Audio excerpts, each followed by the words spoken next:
Okay, so we're in now chapter 4 of Daniel. And why don't we? All right, let me pray to open us tonight. Lord, thank you for this time. Thank you for your word again. Pray that you would use it to bless us, to teach us, to enlighten us, and to show us something else about you. So we lift these things up in Christ's name. Amen. Amen. All right. Chapter 4, let's read verses 1 through 3, and then let's discuss them. So Nebuchadnezzar, the king of all the peoples, nations, and men of every language that live in all the earth, may your peace abound. It has seemed good to me to declare the signs and wonders which the Most High God has done for me. How great are his signs, how mighty are his wonders. His kingdom is an everlasting kingdom, and his dominion is from generation to generation. Now, that's somebody that's changed their tone. Okay?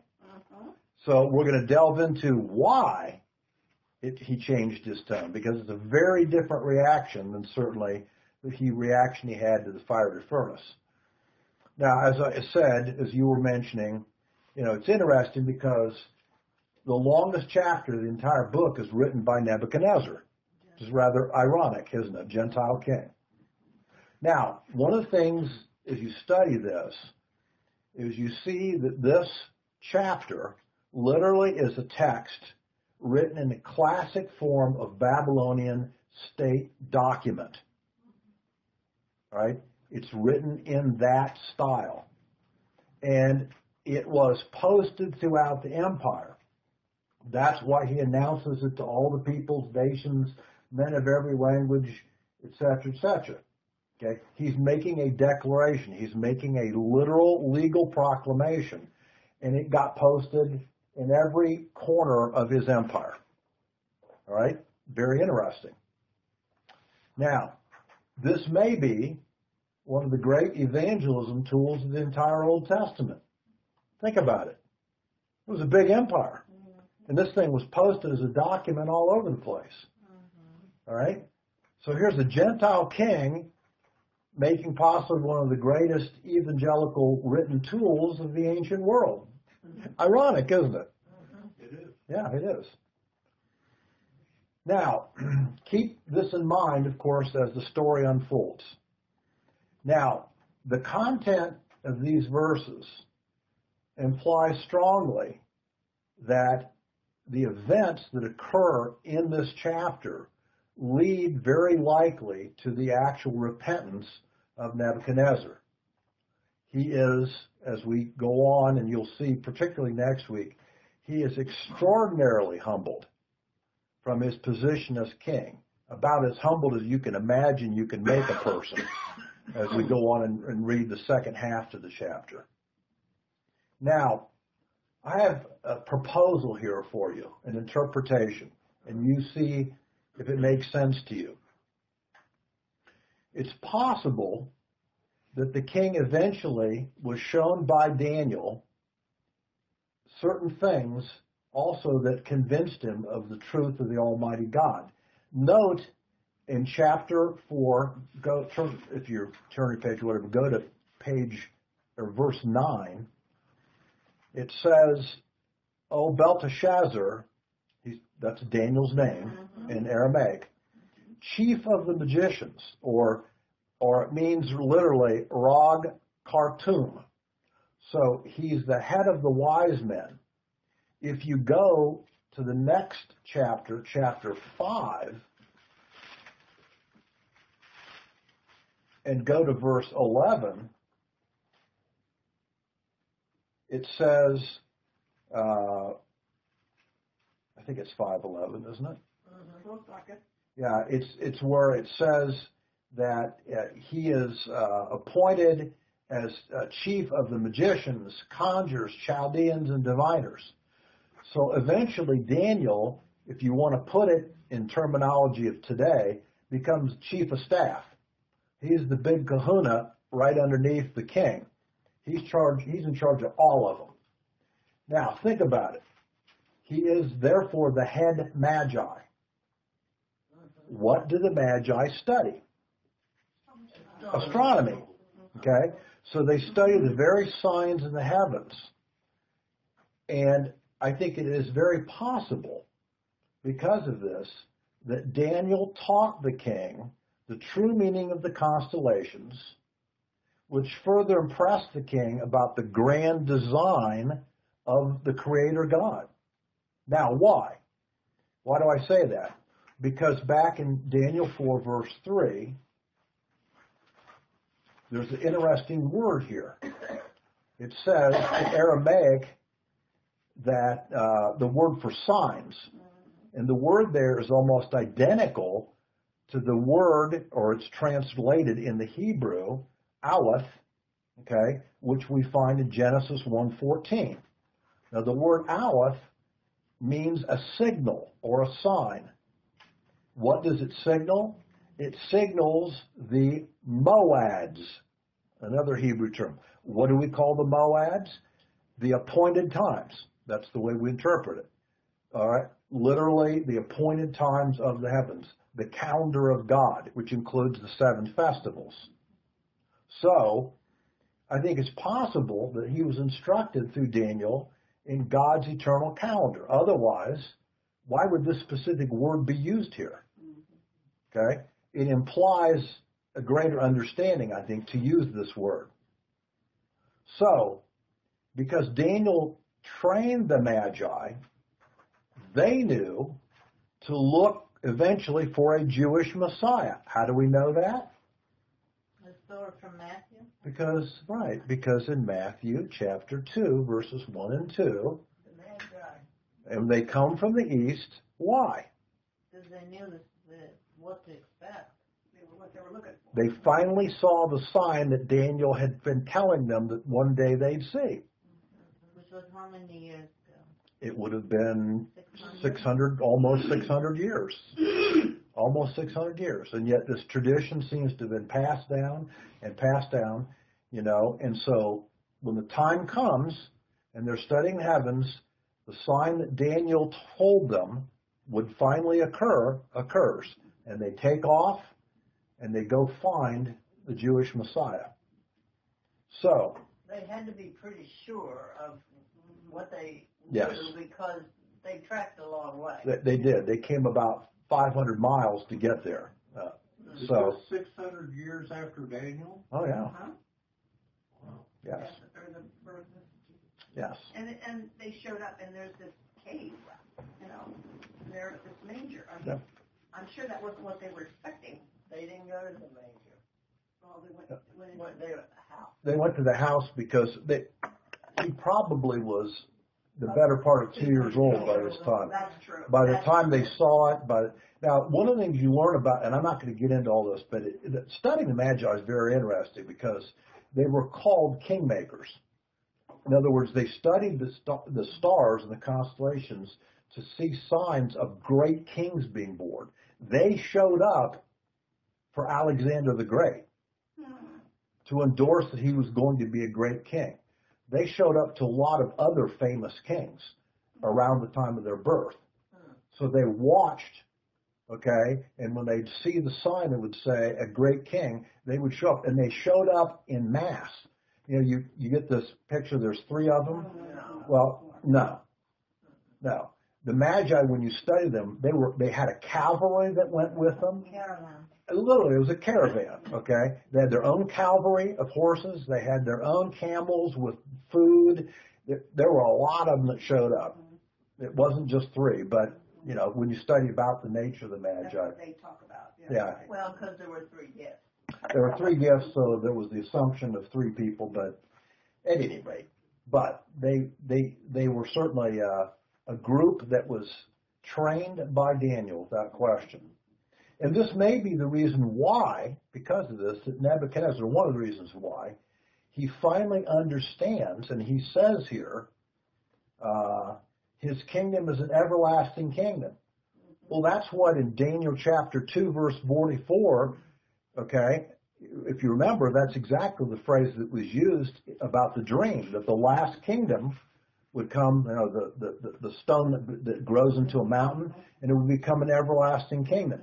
he seems to now get it. Mhm. Oh yeah, Messiah's kingdom will be an everlasting kingdom.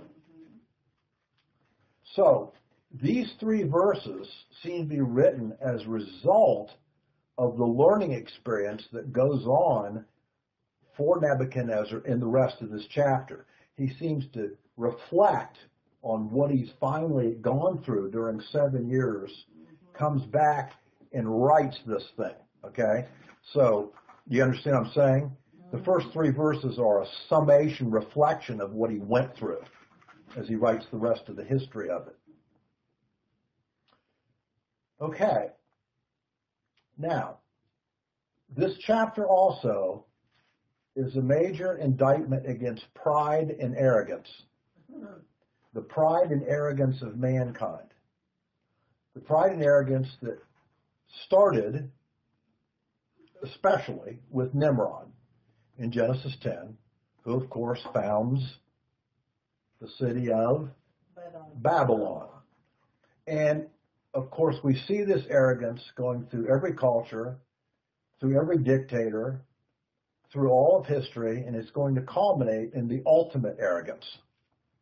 And what will that be?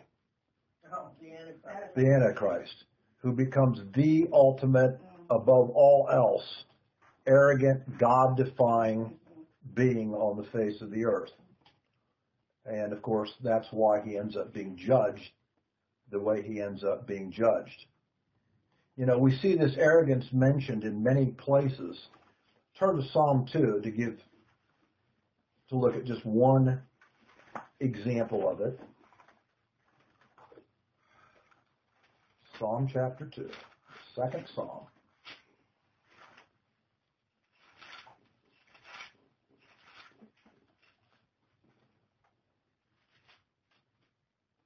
He says, why are the nations in an uproar? The word literally in Hebrew means in rebellion. Okay? And the people's devising a vain thing. Okay? Yeah, vain ideas, in other words. The kings of the earth take their stand. The rulers take their counsel together against the Lord and against his anointed. That is Messiah. Let us tear their fetters apart and cast away their cords from us. And then it goes on and talks about he who sits in the heavens laughs, the Lord scoffs at them. Then he will speak to them in his anger and terrify them in his fury. So again, we see the nations rebelling against God, in every imaginable fashion, and yet at the end, he is going to put down that rebellion very soundly. We also see a similar thing in Romans chapter 1. It's the kind of the classic statement by Paul about this arrogance against God. And it starts in verse 18, and I think you probably all have read this before, but I'll read a few verses. Romans 1, for the wrath of God is revealed from heaven against all ungodliness and unrighteousness of men who, notice the word suppress, it's an active verb. It's not that they're ignorant, they purposely suppress the truth in unrighteousness. And why? Because that which is known about God is evident within them, for God made it evident to them in each man's conscience, in each man's soul. And then he says the second reason is because of the creation of the world. You could see all of his attributes, his power and everything by that which is made. And of course, but professing to be wise, it says in verse 22, they became fools. And of course, turned to any form imaginable of idolatry instead of true faith. So again, it's an example of this arrogance. Now, back to Daniel 4, let's read the next set of verses. We're going to read 4 through 9. I, Nebuchadnezzar, was at ease in my house and flourishing in my palace. I saw a dream, and it made me fearful. And these fantasies as I lay on my bed and the visions in my mind kept alarming me. So I gave orders to bring into my presence all the wise men of Babylon, that they might make known to me the interpretation of the dream. Then the magicians and the conjurers, the Chaldeans and the diviners came in, and I related the dream to them, but they could not make its interpretation known to me. But finally Daniel came in before me, whose name is Belteshazzar, according to the name of my God, okay, not Daniel's God, and I related the dream to him. O Belteshazzar, chief of magicians, since I know that the spirit of the holy gods is in you and no mystery baffles you, tell me the visions of my dream, which I have seen, along with its interpretation. So, this is an era in the king's life that apparently was tranquil and peaceful. This is probably, we guess, the last 10 or so years of his life. His major building accomplishments, the Hanging Gardens, his palace, so many of the fantastic things that he built had been built. His military campaigns are over. The kingdom is secured. It's in relative peace. There's not chaos going on. And of course, he says here he spends most of his time both in his palace and then in his royal home. So things look like they're going great for him. About how old is he? Well, he dies, we know, in 562. And I forget the date of his birth. He was a young man in 606 when he conquered, I think no more than 20 or so years old. So, he's probably, in the order of, what would you say, 60-some years old at this point? I'll tell you in a minute. Okay, you can look up his birth. I didn't look up the date of his birth, but I know the date of his death. So, at any rate, here he is in this tranquil period of his life, kind of the afterglow or the whatever of all of his accomplishments. And of course, he was king for, 43 years, I remember. Yeah, it was quite a long reign that he ruled in Babylon. And, of course, he ends up having another one of these darn visions. Okay? He must be getting a little tired of these things by now. And, of course, we see here... Excuse me. Wikipedia says that he died 562 Yes. BC, and he was born 630. Okay. 630, which is how old he was. So then you're saying he was almost 90 years old then. Wow, that's remarkable. So, at this point, he's probably literally in his late 70s when this is going to go on. Okay, a long period of time has passed. So, at any rate, it says in the Aramaic that this dream caused him bihal, absolute terror. Okay? Now I want you to note something. It's very interesting. I find it always fantastic how we have these little jewels of information that are all through the Bible, and they tell us things that are very important. So go to Job, to our friend Job. And I want you to look at chapter 33. This very interesting verse, what Job says. Actually 4 verses, verses 14 through 18. Job 33, 14 through 18. Now here's what Job says. Indeed, God speaks once or twice, yet no one notices it. How many times do we not hear the voice of God? I know. All the time I'm doing this. I'm going, something happens and I'm going, why didn't I understand that? Why didn't I see that coming? Yes. So he says, indeed, God speaks once or twice, yet no one notices it. Now notice this, what Job says. In a dream, a vision of the night, when sound sleep falls off on men, while they slumber in their beds, then he, as God, opens the ears of men and seals their instruction, that he may turn man aside from his conduct and keep man from pride.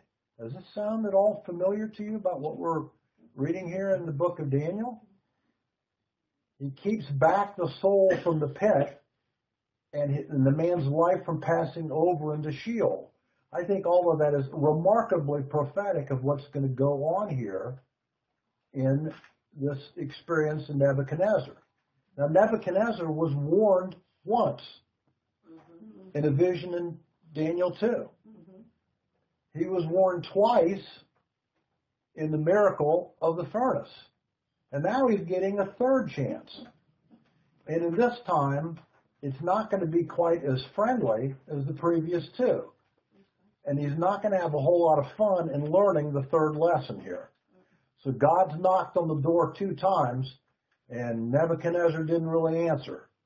So now God's knocking in a profound way the third time.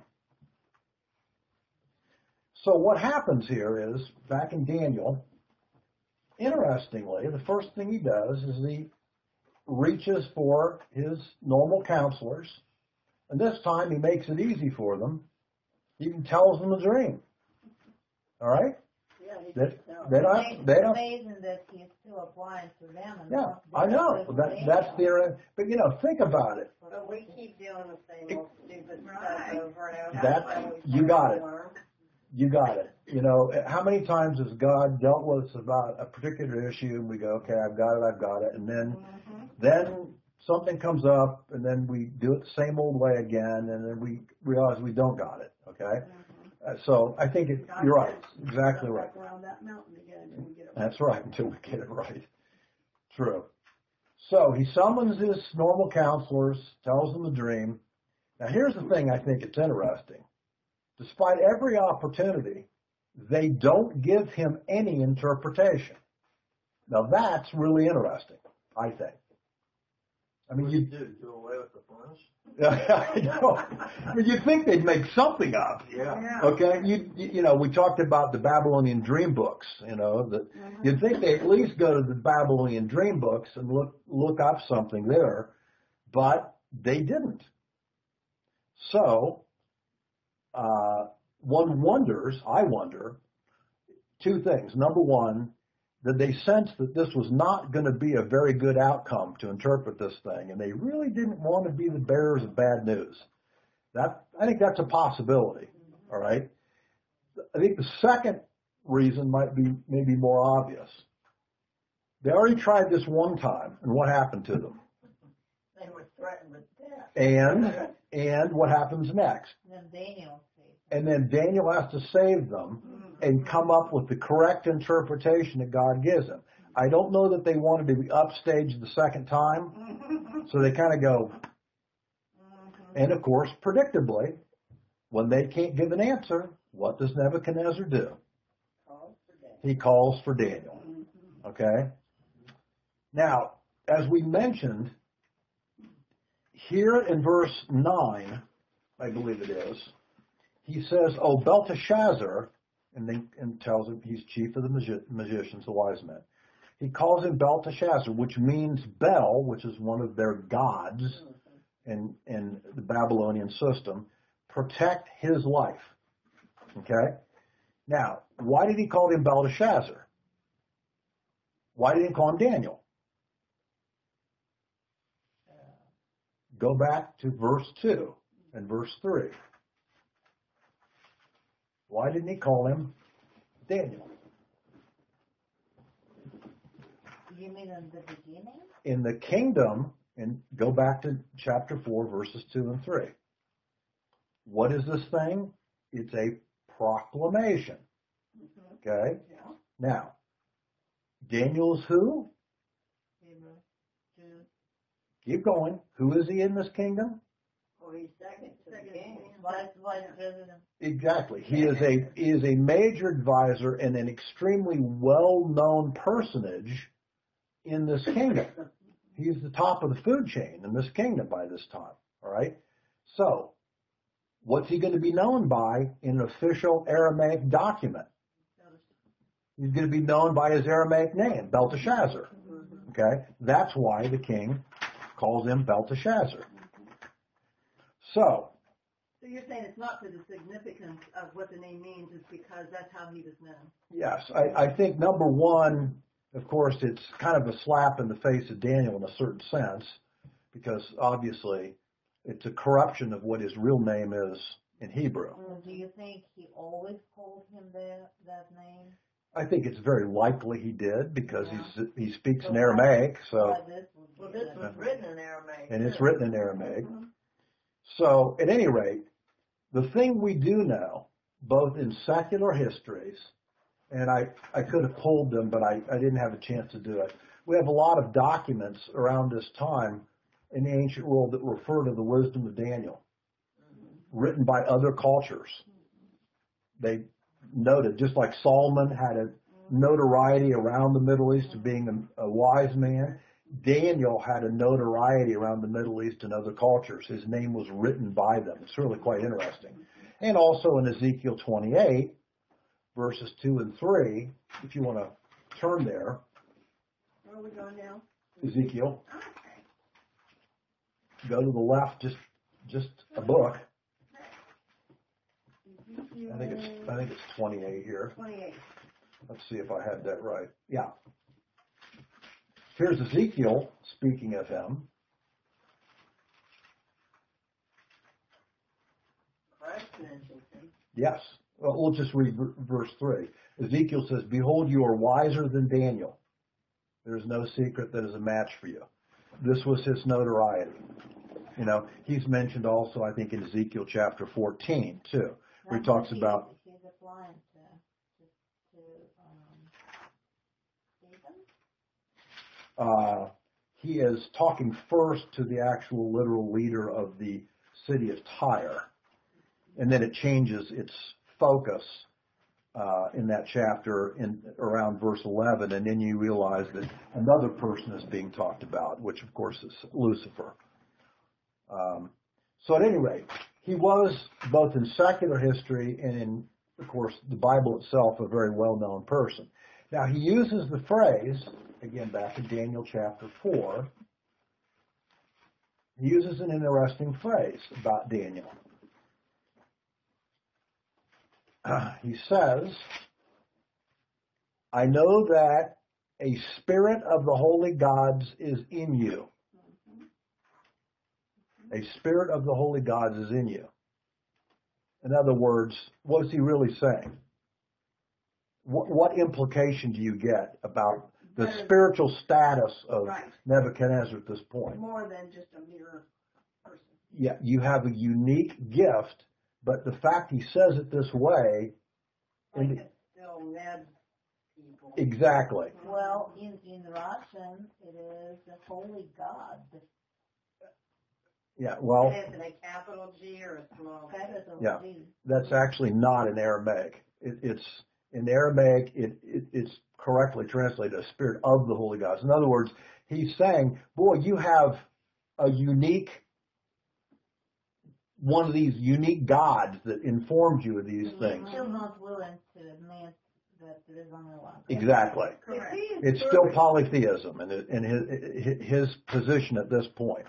If he had truly repented, wouldn't he say it differently? He would. Huh? And that's why I'm saying, when you look at Daniel 4 verses 2 and 3, it's written as a reflection of what has gone on in his life that we read about in the rest of the chapters. He goes through his experience and then goes back and writes this thing from his new perspective. But now he's telling you his old perspective Okay. right now, okay? Retelling the story, how he really What he really said. what he really said. Right. Uh-huh. So, as we pointed out, of course, he indicates the level of power that Daniel has. He talks about that. Now, let's read verses 10 through 18. So we see verse 10, "Now these were the visions of my mind as I lay on my bed, I was looking, and behold, there was a tree in the midst of the earth, and its height was great. The tree grew large and became strong, and its height reached to the sky, and it was visible to the end of the whole earth. Its foliage was beautiful, and its fruit abundant, and in it was food for all. The beasts of the field found shelter under it. The birds of the sky dwelt in its branches, and all living creatures fed themselves from it. I was looking in the visions in my mind as I lay in my bed, and behold, an angelic watcher, a holy one, descended from heaven. And he shouted out and spoke as follows: chop down the tree and cut off its branches. Strip off its foliage and scatter its fruit. Let the beasts flee from under it and the birds from its branches. Yet leave the stump with its roots in the ground, and with a band of iron and bronze around it, in the new grass of the field. And let him be drenched with the dew of heaven, and let him share with the beasts of the grass of the earth. And let his mind be changed from that of a man, and let a beast's mind be given to him. And let 7 periods of time pass over them.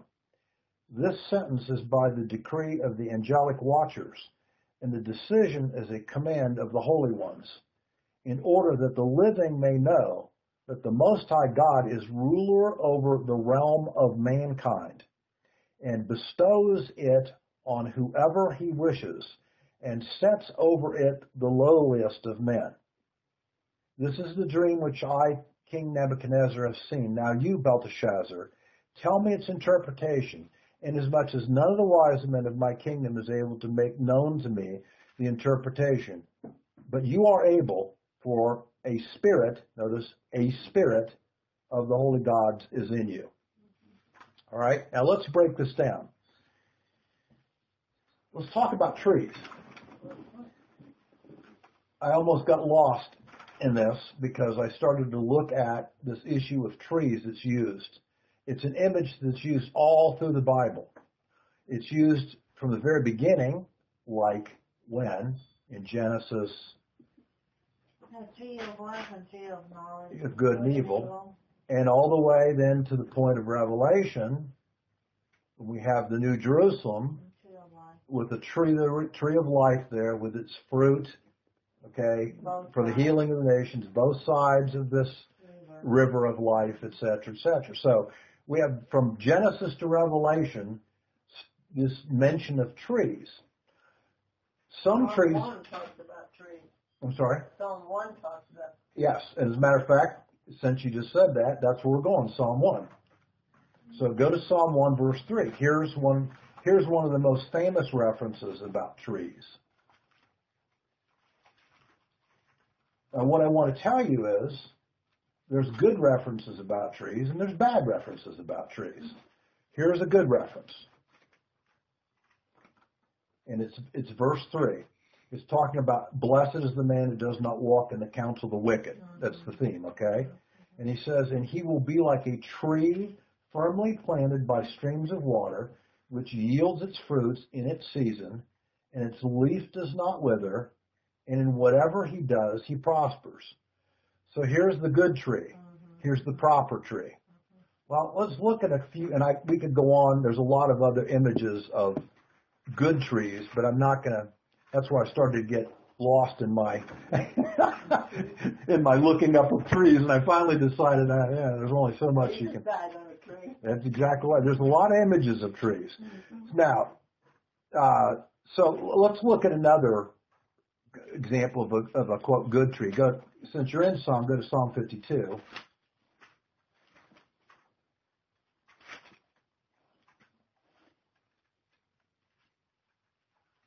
And there's David speaking about his own kingdom, his own life, and his own rulership as king. Go to verse 8. But as for me, I'm like a green olive tree in the house of God. I trust in the loving kindness of God forever and ever. Of course, the olive tree is the traditional symbol of Israel. Okay? He says, I'm like a green or abundant or luxurious olive tree that God has planted.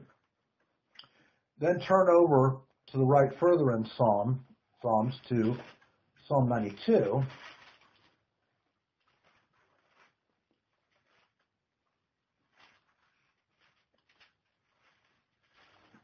Starting verse 12. He says, the righteous man will flourish like a palm tree.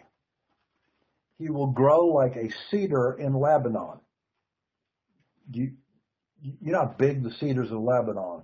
They were redwoods. They're big trees. Okay? Planted in the house of the Lord. They will flourish in the courts of our God. And they shall yield fruit even to one's old age. They shall be full of sap and very green, etc., etc. So those are the ones used for temple. Yes, those were the ones that were used to help to build part of the temple, or for adornments, for trim, for all kinds of things.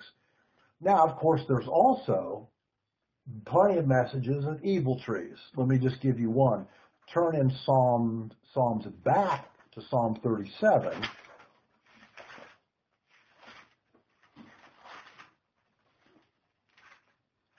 And look at verse 35.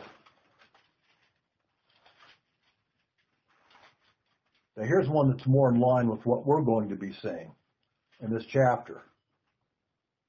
I have seen a violent, wicked man spreading himself like a luxuriant tree in its native soil. Now, so here's a negative connotation.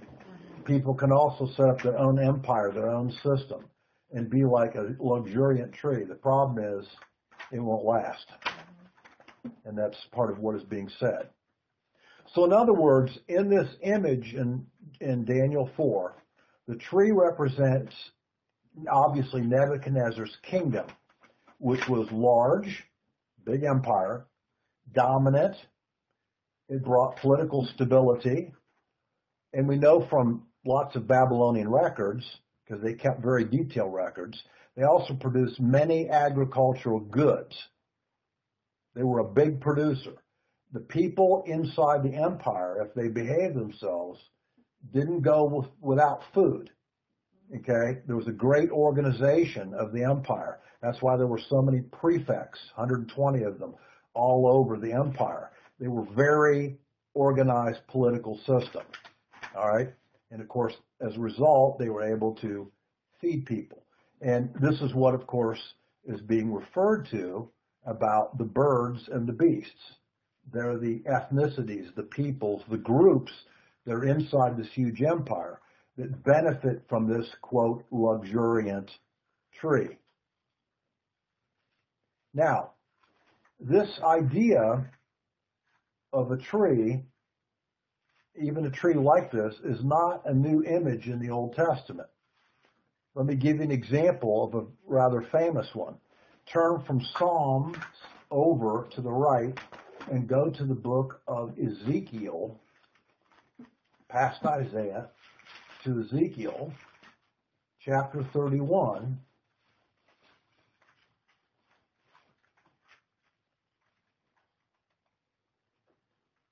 This is where Ezekiel is comparing Pharaoh to Assyria. Okay? And then, towards the end, he says a very interesting thing, which I'll show you. I think it's in verse 11 here, but let's read 2 and following. Son of man, okay, say to Pharaoh, king of Egypt, and to his multitude, whom are you like in your greatness? Behold, Assyria was a cedar in Lebanon.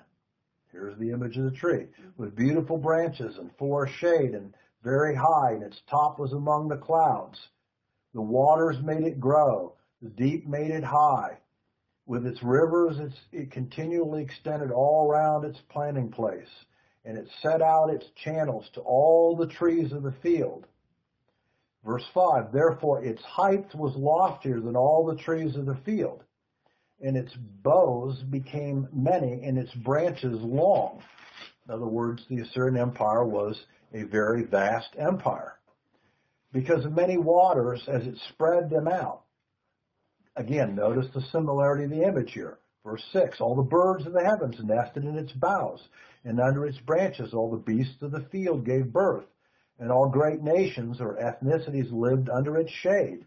So it was beautiful in its greatness, and in the length of its branches, for its roots extended to many waters. Now we're going to have the image of roots again. We'll see that here in this chapter in Daniel.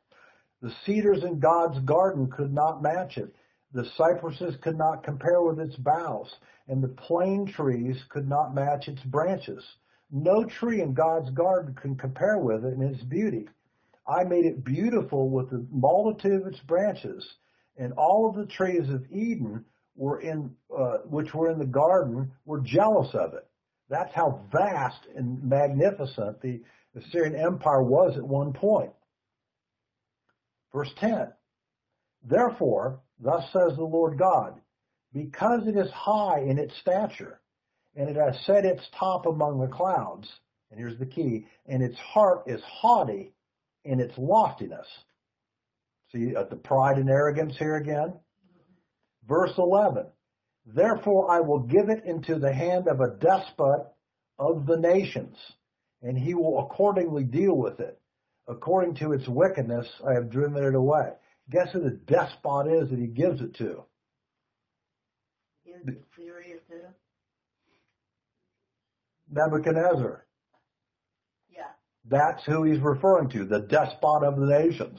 He's saying to the Assyrians, you have this great empire, but you're so proud and haughty and arrogant and sinful, I'm going to give you to a man that's going to cut you down. And that's exactly, of course, what Babylon does. Mm-hmm.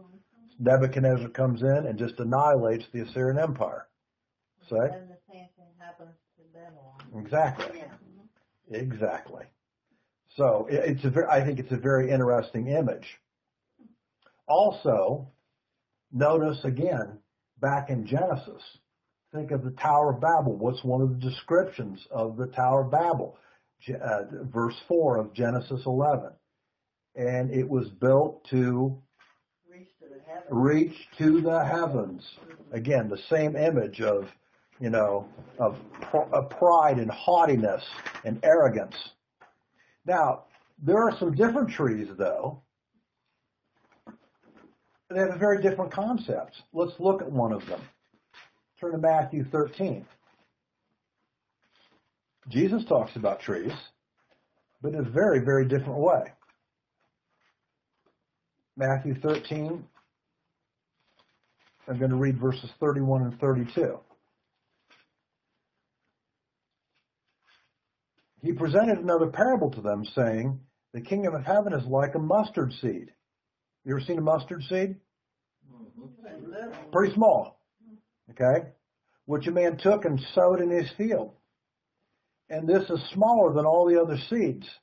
But when it is full grown, it is larger than the garden plants and becomes a tree, so that the birds of the air come and nest in its branches. Mm-hmm. Here's the tree of faith. Here's the tree of God's kingdom. Here's the tree that doesn't get cut down. Mm-hmm. It's a very different tree. It's not a presumptuous tree like these political systems were. So, now back to Daniel. A very interesting thing occurs next in chapter 4. The Watchers, verse 13. And I was looking into visions in my mind, as I lay on my bed, and behold, an angelic watcher, a holy one, descended from heaven. Now, the question, of course, is, who are the watchers? Who are the watchers? An angelic watcher is a holy one. Yeah, a holy one, in this case. Angels. Okay. Like Gabriel? Yeah, they are, right. We have some of them named. Gabriel is a proclamatory watcher. Michael. Okay, Michael is a guardian of Israel watcher. We see that in Daniel 12. Okay, we have different names of watchers. Okay, that some of them are named, but they're angelic beings that are sentinels. They're God's sentinels. They monitor the earth and they supervise what's going on and take action as God's agents. In a big way. Yes, in a big way. The whole earth. In the whole earth. Now, the Book of Enoch says about yes, and that's one of the things I was going to mention. If you've ever gotten a copy of the Book of Enoch, it's very interesting because these 200 angels, fallen angels, Satan's angels, come down to the earth on Mount Hermon, and they start to wreak havoc on the earth, and they produce the Nephilim, of course. And in the Book of Enoch, what it's about is that the watchers of God, like we're talking about here, then have a sentence of judgment against the 200 fallen angels. Okay? And interestingly enough, the 200 fallen angels apply to Enoch the prophet as an intermediary, and they ask him to advocate to the watchers, God's watchers, for them. Is there any way we can avoid this penalty? Is there any way we can not be sent here? Is there any way, you see? And they end up advocating. Enoch becomes the intermediary between these two groups.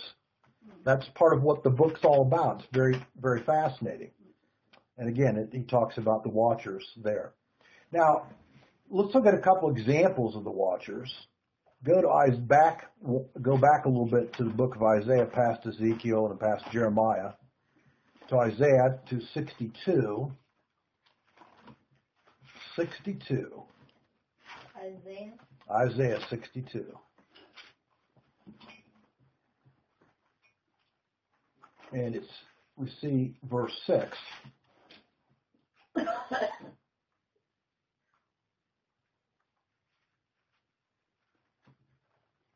Let's see. He says, now, I'm sorry, I shouldn't have picked that particular verse because that's really more about the watchmen than the watchers. Why don't we skip that and go the other way, past Daniel, to Zechariah, a book we've studied. Zechariah, go to chapter 1. It seemed like a while ago we studied Zechariah, doesn't it? Zechariah chapter 1, and we're going to look at, let's see, lost my place here, verses 10 and 11 of chapter 1. Again, a reference of trees. And the man who was standing among the myrtle trees answered and said, "These are those whom the Lord has sent to patrol the earth." Do you see? They're sentinels. Okay, he's sending his watchers, his sentinels. So they answered the angel of the Lord who was standing among the myrtle trees, another watcher, and said, "We have patrolled the earth, and behold, all the earth is peaceful and quiet." And in verse 12, and the angel of the Lord answered and said, "O Lord of hosts," and then he talks about what's going on, right? So the watchers are the emissaries, the angelic emissaries of God, and they pay attention to what's going on, and they promote God's agenda of what the Lord wants done on the earth. So back to Daniel. So this one particular angelic watcher, he descends from heaven and he has a message. And it's not the kind of message that Nebuchadnezzar is going to want. Okay?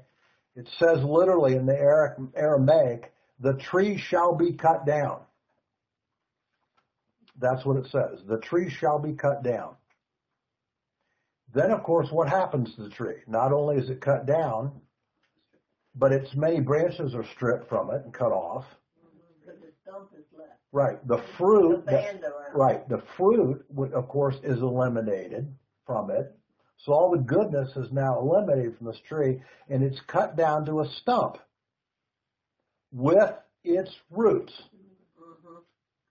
Now, think about that for a minute.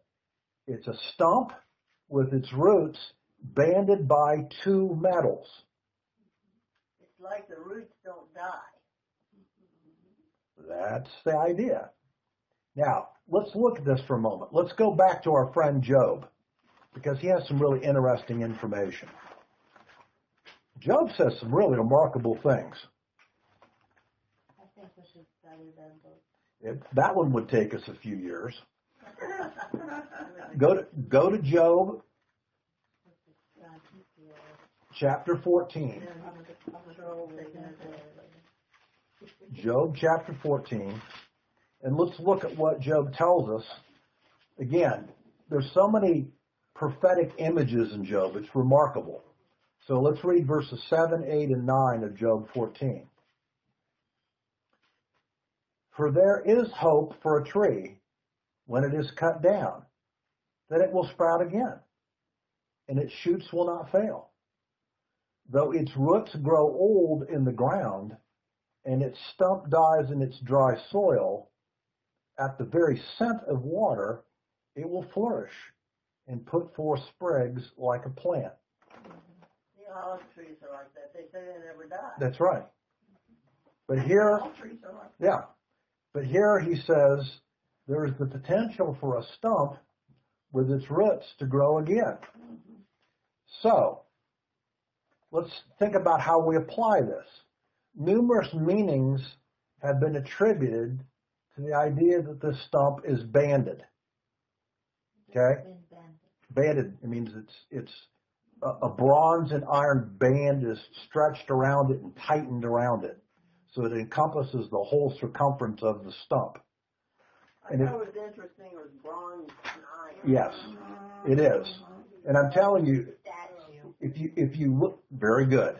If you look at the commentators, they go into about 25 different directions on this one. But I think that there's a much more logical explanation. It's exactly what you said. Now, here's the thing that's interesting if you go back to the statue of Daniel 2. Okay? Media-Persia, who is silver, okay, conquers Babylon. But Media-Persia does not destroy Babylon. They take over Babylon. They take the city. They don't destroy the city. They just take it for themselves. Okay? Notice the administration of the empire, they don't replace necessarily. They use it. They put new people and other people in it. Look what happens to Daniel. He didn't go anywhere. Okay? Cyrus recognizes his wisdom, his unique nature, and says, okay, and even promotes him as a result eventually. Okay? So they don't destroy Babylon. But the next two annihilate Babylon. When Greece comes, bronze, it really dismantles the Babylonian system and installs an entirely new system, an entirely new language. Aramaic is now not broadly spoken. Greek is now spoken all over. Okay? And then finally, of course, they finally lose to Rome, and then the even greater system comes, even bigger area, and of course a new language comes with their own system, and of course Babylon is just a memory at this point. So I think, like you said, Robin, very good. I think that's a better understanding of why the stump is banded. Now, another thing that's interesting is that this stump is not destroyed, and the indication is because it has roots to it, it will one day grow again. So how do you interpret that? Mystery Babylon. That eventually this stump and its roots will grow again, and there'll be a revival of the Babylonian system that we read about in the 17th and 18th chapters of the book of Revelation. That's how the prophecy is going to eventually be fulfilled. But Nebuchadnezzar, even though he was out of it for 7 years, came back. He does. So there's a double Yes, fulfillment. that's true. He returns, and his kingdom is restored. But then, even though the kingdom is done in by the next empires, its essence will again be revived. Right. Okay, in the last days. So was Daniel in charge of everything while he was out in the field? I don't know who else would have been, although I think that very likely one of Nebuchadnezzar's sons was, because he had several sons, was an appreciable ruler. Okay? Matter of fact, we'll study that when we get into the next chapter, because there's party. There's a very interesting series of events which occur with his offspring over a few years there's plenty of assassinations and deposings and rebellions and killings and all kinds of stuff that go on until Can we yes, interpret truth so the stop. stump is sin? Is sin? Sin. I guess in a sense, but it's the sin of a system. Okay, it's not just a sin of a man, because the system is revived eventually. Even like you said, in Nebuchadnezzar's day, he was put back before his death and put back as king. Okay, and is given his mind back again. And then, of course, the system one day is revived in the future. So, in a sense, But the sin never dies till the very end. Sin is still there. Yes. Always. that's true. And of course, if you want to view it as pride and arrogance, then absolutely. And again, it's directly attached to Mystery of Babylon. It is. Absolutely. So, it's what we see, interestingly, in verses 15 and 16, is you notice there's a transition. It talks about the tree and the stump and the banding by the iron and bronze. And then in the middle of verse 15, it changes completely. It's to a personal pronoun and says, let him be drenched with the dew of heaven, and let him share with the beasts of the grass of the earth, and let his mind be changed to that, from that of a man to the beast's mind that's given to him for 7 periods of time to pass. So now we know that the specific meaning of the bringing down of the tree has to do with Nebuchadnezzar himself, and that he's going to be judged by God, and that he's going to become in a deranged state for 7 years. By that point, he probably got the message that it's about him. Yeah, and as I say here, Daniel ends up, and we'll finish the chapter next week. Daniel has not a pleasant task to actually tell the king, Right. as he interprets this. That His counselors didn't really want to get into it, I think, but Daniel was appointed to give him the bad news. But do you suppose the counselors, God did not really give them the interpretation? It's possible, although They probably had a thought about I it. think that the interpretation is, well, at least from our standpoint, is relatively obvious Right. in a way. So I want to end this with something, because again, I want you to think about, in this whole process, what is it more than anything else that Nebuchadnezzar eventually learns? Okay, and let me read it again. There's a higher God. And I want to then have you listen to a song that I think is beautiful, and I want you to really kind of pay attention to it. And that is, he says, his kingdom is everlasting, an everlasting kingdom, and his dominion is from generation to generation. And he is, he says in verse 2, the most high God. That's what he finally learns. He is the most high God. So, I want you to listen to this. The words are here, and listen to this beautiful song about the most high God.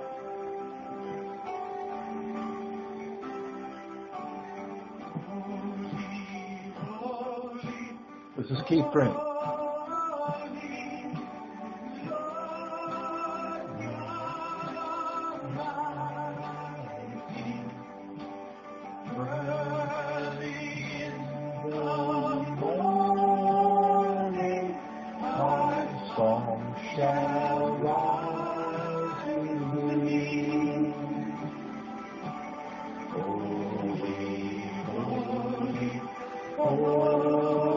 Holy,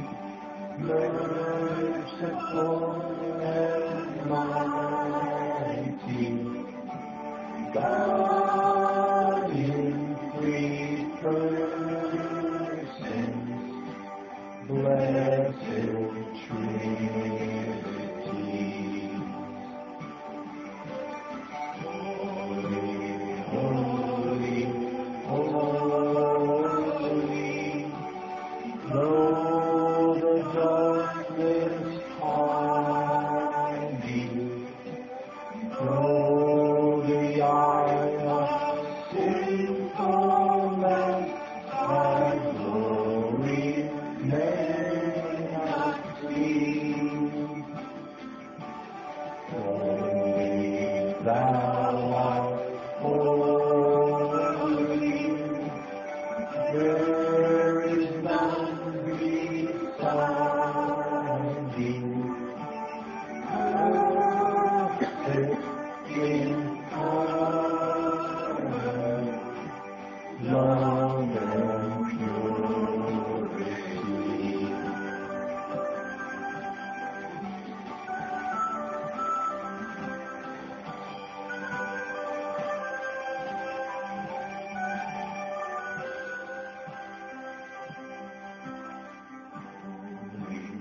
Holy, holy, Lord God Almighty. All thy works shall praise thy name in earth and sky and sea. Holy, holy, holy, merciful and mighty, God in three persons, blessed Trinity. God in three persons, blessed Trinity.